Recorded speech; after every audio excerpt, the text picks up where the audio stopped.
Hello everyone, welcome to Chessverse. I am an international master Darko Doric, and today I will analyze the game between Grandmaster Fabiano Caruana and Grandmaster Kirill Alekseenko Candidates Tournament 2020.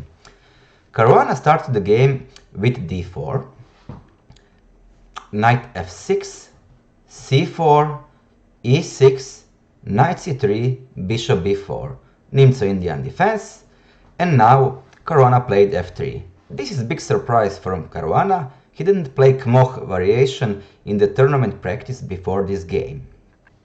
From the other side, Alekseenko played only one game in this position. In that game, Alekseenko played c5. Now he decided to play d5 move. This is the main line against the Kmoch variation. Caruana played a3.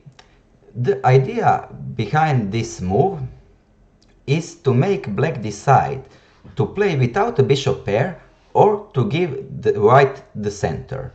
So he can play bishop c3 and bishop e7.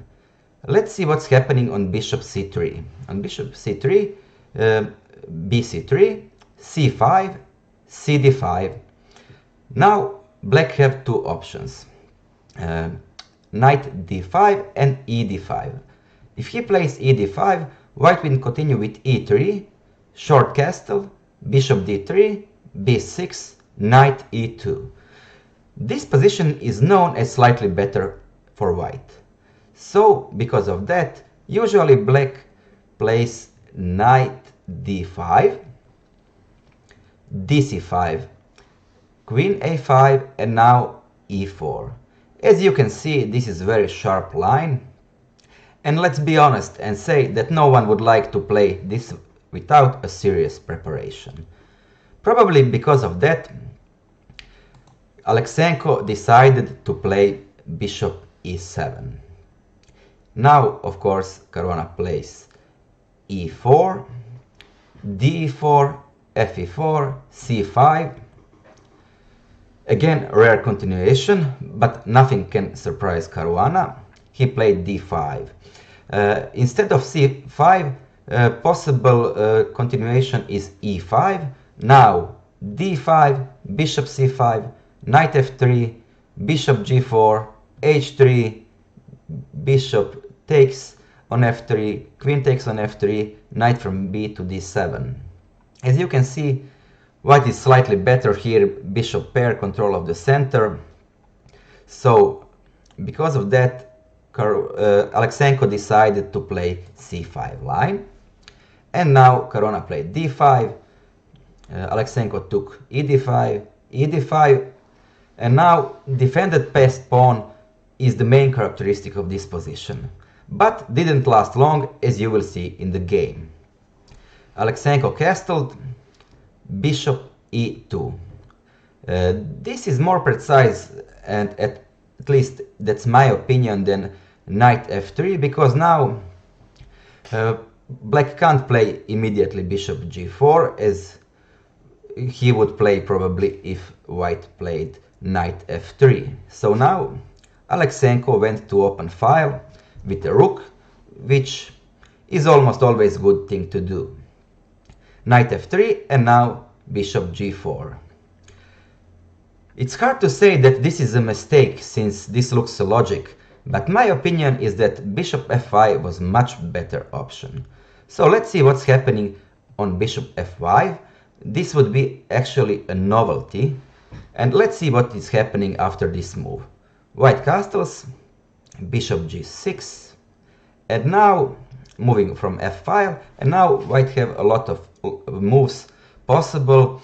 So let's see, for example, bishop f4 looks natural move, but now bishop d6 exchanging the bishops, and I think position is completely equal after this.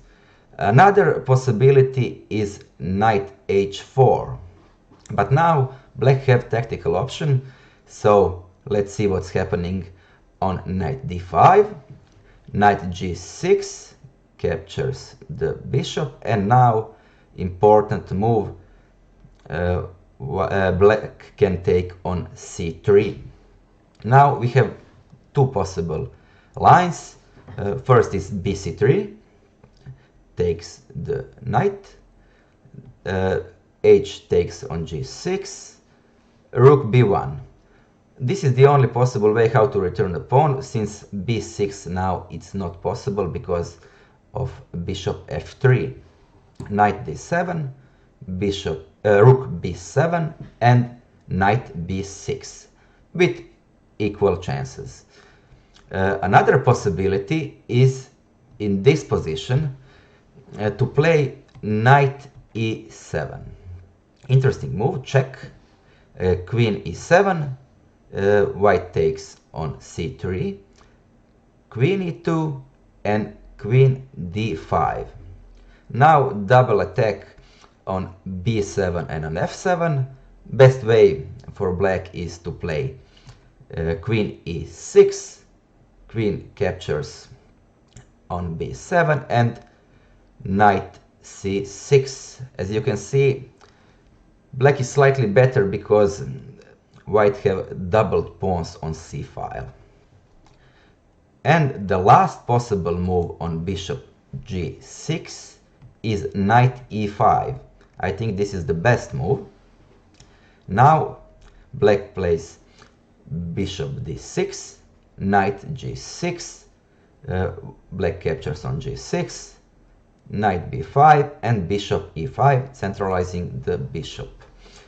Now if white wants to play on advantage, he probably must play d6, otherwise black will play a6 and he must return back. So let's see, d6, knight c6, knight c7, and now very important move, knight e4. As you can see now, queen is entering the game, and also dangerous is bishop d4 sometimes. So now white must prevent queen h4 and must play g3. Now knight d6, knight a8, queen captures, and now this position is probably slightly better for black, even though he is exchanged down. d4 very important square for black pieces. White king is a little bit in some kind of danger because since he played g3 already. So I would prefer black pieces in this line. Okay, but on knight f3, Alekseenko played bishop g4, white castles, knight from b to d7 looks logic. If he plays some other move, for example bishop d6, then just knight b5 and white is slightly better because white will probably exchange knight and bishop and take the bishop pair from black. So knight from b to d7 was played, and now d6. Caruana takes the risk. With this move, Fabiano took a lot of space from black. Black must react with bishop f8, and now h3. Important move. Now black have two possibilities, bishop f3 and bishop h5. So let's see what's happening on bishop f3, and now white have a great diagonal from f3 for light squared bishop, and probably will enter with the knight on b5. So with open position and bishop pair, white is a lot better in this position. Because of that, Alekseenko played bishop h5. And now knight b5 entering on c7. Black played rook e6. Of course, it's not easy to sacrifice an exchange, so Alekseenko chose bishop e6, but I will show you the other line. I think it is much better for black in this position. And this was actually the crucial moment and crucial mistake from Alekseenko. So for example, bishop b8. Now let's see what's happening if white takes on a7, bishop d6 captures the pawn, queen d6 captures the bishop, and rook e2 with unclear position. Because of that, white would probably play knight c7, and now black must react with rook e4, only possible square which don't lose immediately the exchange, bishop d3, and now unfortunately there is no place for black rook, but he can sacrifice, as I said before, the rook. So bishop d6, bishop e4, and queen c7 captures the knight, and black have a compensation for an exchange. Of course, as I said, it's not easy to sacrifice an exchange, so Alekseenko played rook e6, bishop f4, protecting the pawn on d6.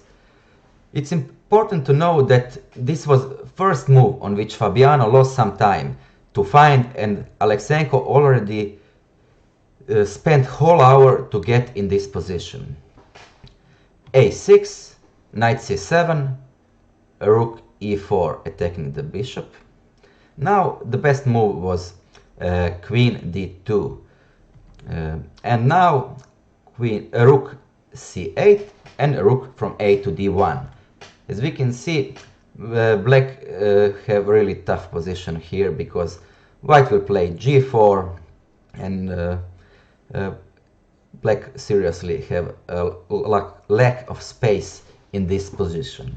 So this was the best move for white, but white didn't play queen d2. Caruana played bishop h2, also good move. And now he is preparing g4, rook c8, g4. Now black have three options. He can sacrifice a bishop, a knight, or go back to g6. I think the worst possible move here is to go back on g6, because after bishop d3, white will take an exchange, since black rook doesn't have square to go to. So other possibility is knight g4. Now white captures the knight, rook g4 check, king h1, rook g6.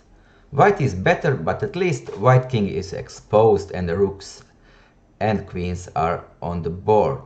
So maybe this was the best practical chance for Alekseenko, but he sacrificed bishop on g4. Caruana took the bishop, and Alekseenko played knight g4. Now bishop d3, and now black is in serious problems, so he actually took on h2, but for example, if he plays something like knight e3, double attack on queen and rook, white just captures the rook, knight d1, rook from a to d1, and now white is completely winning because he have more material, more space, and black pieces are very passive at the moment. So because of that, Alekseenko played knight h2, bishop e4, knight f1, queen f1, bishop d6, and knight d5. This is pretty much forced line, so let's see the position at the moment. Material is, let's say, equal, but the position is lost for black because the attack on king's side. So now Alekseenko played g6, logic move which limits the light squared bishop, and now queen h3, transferring queen on the king's side.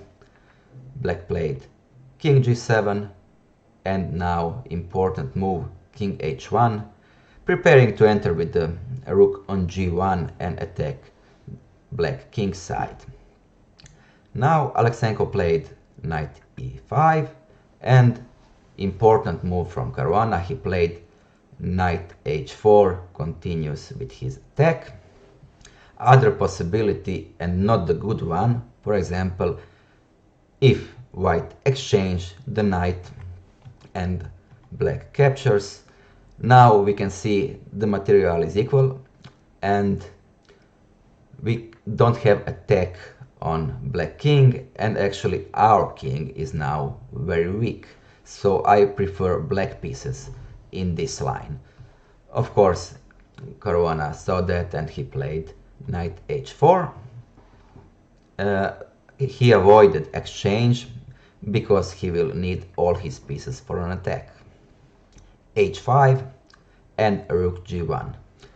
As you can see now, black must calculate sacrifices on g6, so it's not easy to play a move for black. He played bishop f8, and now Caruana didn't see very good move, knight g6. This actually immediately wins. So let's see the lines. If black captures with the pawn, white continues with knight f4, again targeting the g6 pawn. Now black have two lines, for example, knight g4, knight h5, gh5, queen h5, winning the knight and continuing with his attack. Other possibility is queen e8, bishop g8. Now if he don't capture with the knight, he is completely lost, so he must take. Rook to g6, and now if black goes to h5, queen h5 is mate, so he must go to f7, queen f5, king e7, and rook e6 check, and he will capture the queen on e8. So this was pretty good line for white, but of course other possibility is, as I said, knight to g6, knight f4, now queen e7 probably, and after bishop g6, pawn captures on g6 and rook to g6 with the same problem for black. Of course, Caruana played knight f4 with the same ideas pretty much, so also winning move. Knight g4 covers the g file. Actually, this is only chance for black, and now excellent move. Knight h5, g captures on h5, and now bishop f5, fighting against knight on g4 and attacking the rook on c8. So now the game is pretty much over, but Alekseenko didn't resign immediately. He played bishop e7, bishop g4, hg4, and queen g4 with check. Now king is in the mate, so he must play bishop g5, and Caruana played queen h5 and black resigned. Threat is to take on g5. If black plays f6, knight f5, king f8, and now important move rook e1, leaving black without escape plan with mate queen h8, queen g7. Thank you for watching this video, and see you on Chess Verb very soon.